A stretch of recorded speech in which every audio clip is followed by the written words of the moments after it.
तब भाई लोग कुछ दिन बाद आवत अटी और आप सबके खातिर एगो बहुत बड़ा न्यूज लेके आ रहल बाटी। कुछ प्रॉब्लम रहे, यह वजह से हमारे चैनलवा पे वीडियो ना आ पावत रहे।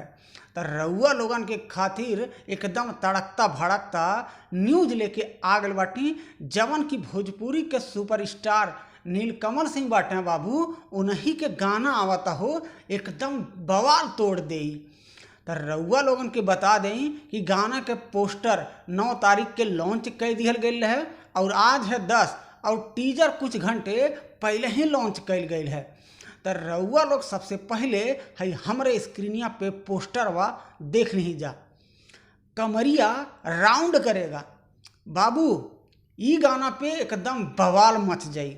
नीलकमल सिंह और प्रियंका सिंह के आवाज में ई गाना के लेके आ रहल बाटे। आ गाना में बाबू डांस करत नजर आवे वाला बाटी बॉलीवुड के मशहूर एक्ट्रेस आकांक्षा पुरी नाम बा बाबू। रउआ लोग तो देखले होबे, भोजपुरी में बहुत सारे स्टार के साथे आ चुकल बाटी। तो ई गाना में म्यूजिक देले बाटे RJ कांग जी। ई गाना के लिखले बाटे बड़ा भाई आशुतोष तिवारी जी।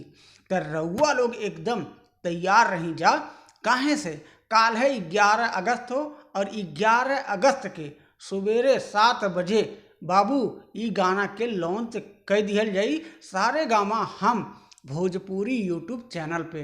तो रउआ लोगन के खातिर हम हर दिन कोशिश करत रहब कि नया नया गाना के अपडेट आप सब तक जल्द से जल्द पहुँचावत रही ए बाबू।